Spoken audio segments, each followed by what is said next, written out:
बस्ती में एक लड़का पकड़ा गया है जिसके मोबाइल में 300 लड़कियों की फ़ोटो मिली है। शायद आप लोगों ने सोशल मीडिया पर देखा होगा। एक लड़के ने 300 लड़कियों को लव जिहाद में ट्रैप किया। इसके पहले मथुरा में एक ऑटो चालक को 23 लड़कियों की फ़ोटो मिली थी। क्योंकि लव जिहाद अपने आप में एक अच्छा खासा प्रोफेशन हो चुका है, अलग अलग हिसाब से उनको पैसे मिल रहे हैं। तो लव जिहाद का जो एपी सेंटर है वो क्या है? मदरसा। धर्मांतरण का एपी सेंटर क्या है? मदरसा। घुसपैठियों को बसाने की, उनको रखने की जो पूरा सेंटर क्या है वो है मदरसा। अगर आप सोचें कि जो हमारे लिए बड़े खतरे हैं उसका केंद्र कहाँ है, कहाँ से ब्रेन वॉशिंग हो रही है, कहाँ से उनको टीचिंग मिल रही है, कहाँ से वो उनको फ़ायदा मिल रहा है, कहाँ से उनको लाभ मिल रहा है, वो है मदरसा। मदरसा में बड़ी मात्रा में विदेशों से फंडिंग आ रही है, इसलिए मदरसे दिन दूनी रात चौगुनी खुलते चले जा रहे हैं। मुगल लगभग यहाँ 1000 मदरसा खुलवा के गए थे। आज की डेट में भारत में लगभग 3.25 लाख के आसपास, 3.5 लाख के आसपास मदरसे हो चुके हैं। मदरसे क्यों खुल रहे हैं? फंडिंग आ रही है। धर्मांतरण क्यों हो रहा है? पैसा मिल रहा है। भाई प्रोफेशन है, जैसे किसी के लिए डॉक्टरी प्रोफेशन है, किसी के लिए टीचिंग प्रोफेशन है, किसी के लिए धर्मांतरण प्रोफेशन है, पर फैमिली उनको पैसा मिलता है।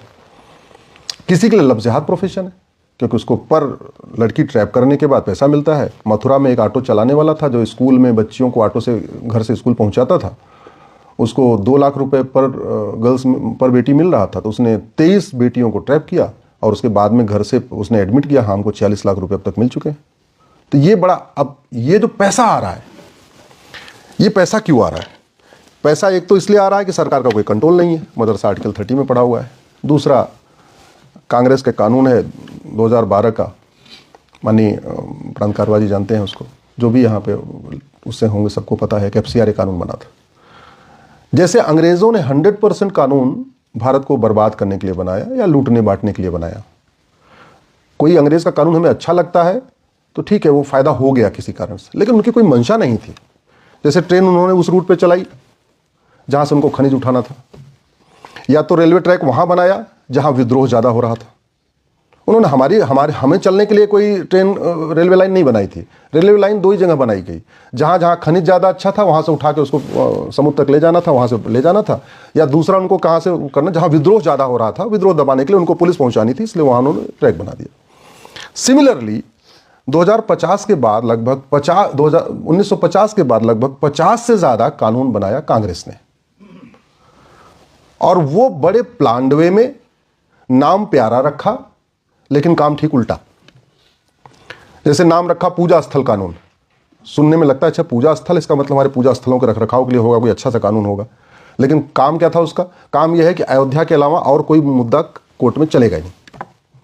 नाम रखा FCRA, foreign contribution regulation act. नाम से ऐसे लगता है कि विदेशों से जो फंडिंग आ रही है उसको कुछ कंट्रोल करने के लिए बनाया गया। नहीं, वो कानून बनाया गया भारत में माओवादियों को, नक्सलियों को, जिहादियों को, मिशनरियों को जो पैसा आ रहा है उस पर कोई जांच ना हो, कोई छापा ना हो, ED कुछ कर ना पाए, CBI कुछ ना कर पाए, उसको लीगलाइज करने के लिए बनाया गया। ऐसे 1950 के बाद कांग्रेस ने, वो नेहरू जी के समय भी, इंदिरा के समय में भी, राजीव गांधी के समय में भी, नरसिम्हा राव के समय में भी, मनमोहन जी तक, लगातार ऐसे 50 से ज़्यादा कानून बनाए गए। जब तक वो कानून खत्म नहीं होंगे, उसमें से लगभग 25 कानूनों को मैं हाईकोर्ट, सुप्रीम कोर्ट में चैलेंज कर चुका हूं, उन कानूनों का इफेक्ट क्या है, वो कैसे काम कर रहे हैं, वो हमें पता नहीं चल रहा है जन सामान्य को, लेकिन कैसे हमें बर्बादी की तरफ ले जा रहे हैं, कहीं उस पर भी हमें चिंतन करने की ज़रूरत है। 2 विषय, संविधान की ठीक से व्याख्या हो जाए। दूसरा विषय, अंग्रेज़ी कानूनों के साथ साथ कांग्रेसी कानून इस देश से हटें, उनका इफेक्ट क्या है ये हमें चिंतन कर लें। हम डॉक्टर से नहीं डरते, हम डरते हैं ऑपरेशन से। ध्यान से सोचिए, हम डॉक्टर से नहीं डरते, हम डरते हैं चीरे से कि चीरा लगेगा। और दूसरा, इसका दूसरा पहलू यह है कि डॉक्टर बीमारी ठीक नहीं करता, बीमारी ठीक करती है दवाई, बीमारी ठीक करता है इंजेक्शन, बीमारी ठीक होती है सिरप से, बीमारी ठीक होती है वैक्सीन से। तो जब तक कांग्रेसी दवाई चल रही है हमें इसका साइड इफेक्ट झेलना पड़ेगा, हमें इसके दुष्परिणाम दिखते रहेंगे। डॉक्टर हमारे हैं लेकिन दवाई कौन सी है? कांग्रेसी। तो वो कांग्रेसी दवाई बड़े प्लान में बनाई गई है, हमें बर्बाद करने के लिए, हमें डिवाइड करने के लिए, हमें लूटने के लिए, हमें बांटने के लिए। चाहे 1991 का प्लेस ऑफ वर्शिप एक्ट हो, चाहे 1992 का माइनॉरिटी कमीशन एक्ट हो, चाहे 1995 का वक्फ एक्ट हो, चाहे 2004 का माइनॉरिटी एजुकेशन एक्ट है जिसमें देश भर की कम से कम 1 दर्जन से ज़्यादा यूनिवर्सिटी को माइनॉरिटी यूनिवर्सिटी घोषित कर दिया, जामिया को, AMU को, ऐसे बहुत सारी यूनिवर्सिटीज़ को, कॉलेजेस को घोषित कर दिया। चाहे वो 2012 का अमेंडमेंट आया राइट टू एजुकेशन में, 2012 में कांग्रेस ने राइट टू एजुकेशन एक्ट को बदला। पहले जब राइट टू एजुकेशन एक्ट आया था तो ये था कि भैया जहाँ भी 14 साल तक के बच्चे पढ़ेंगे वहाँ राइट टू एजुकेशन एक्ट लागू होगा। लेकिन 2012 में एक अमेंडमेंट लाके पर्सनल लॉ बोर्ड और जमीयत के कहने पे उन्होंने मदरसे को उससे बाहर निकाल दिया। बैलेंस करने के लिए उन्होंने गुरुकुल को भी बाहर निकाल दिया। ऐसे एक के बाद 2005 में एक जजमेंट आया कि बाल पाटिल केस है, बड़ा फेमस केस है, जिसमें जस्टिस धर्माधिकारी ने वो जजमेंट लिखा है 3 जजों की बेंच ने कि साहब इस देश में जितने जल्दी हो सके माइनॉरिटी मेजॉरिटी कॉन्सेप्ट खत्म कर दीजिए। हमारा विभाजन मजहब के आधार पर हुआ था, रिलीजन के आधार पर हुआ। अगर हम रिलीजन के आधार पर माइनॉरिटी मेजॉरिटी देखते रहेंगे तो हमारे लिए नेक्स्ट डिवीज़न की फाउंडेशन तैयार करेगा। 2005 का जजमेंट है 3 जजों की बेंच का। और 2006 में अलग से पहली बार माइनॉरिटी अफेयर मिनिस्ट्री बना दी गई। 5 में सुप्रीम कोर्ट कह रहा है माइनॉरिटी मेजॉरिटी खत्म करो, 6 में पहली बार minority commission minority affair ministry बन गई। फिर जैन को बाद में माइनॉरिटी घोषित कर दिया।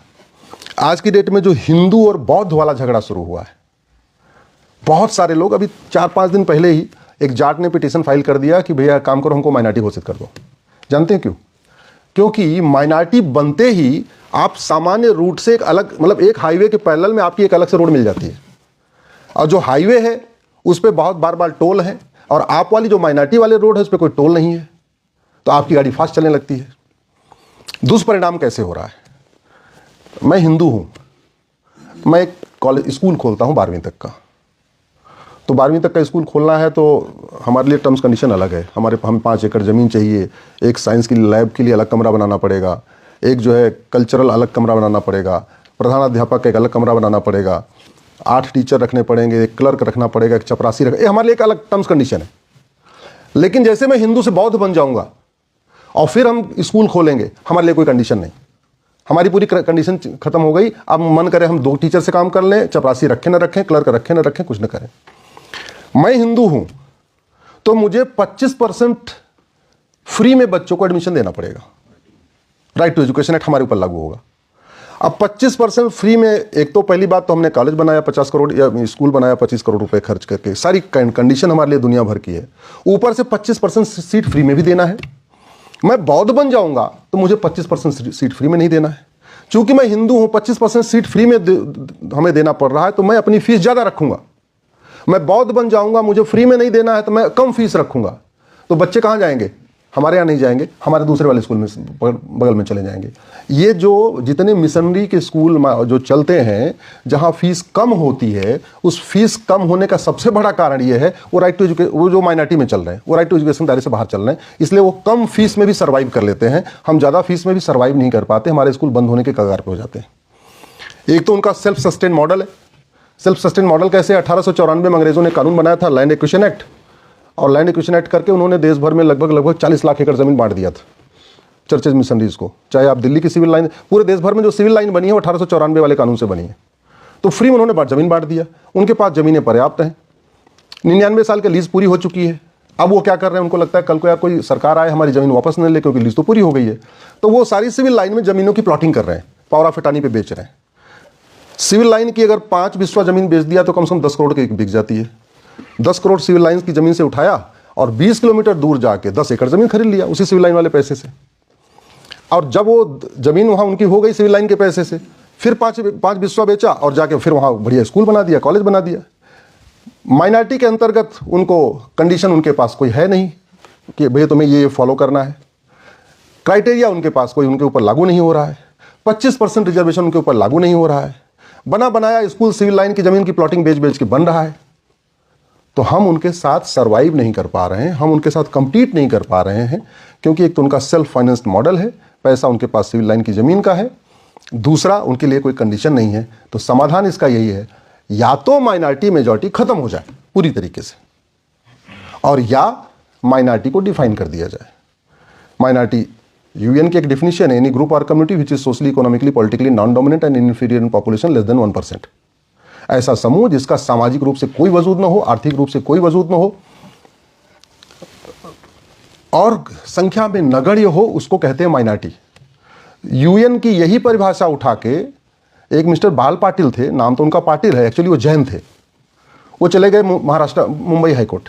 मुंबई हाईकोर्ट बोले साहब देखो मैं तो जैन हूँ, और यूएन की डेफिनेशन कह रही एनी ग्रुप और community which is socially economically politically non dominant and inferior population.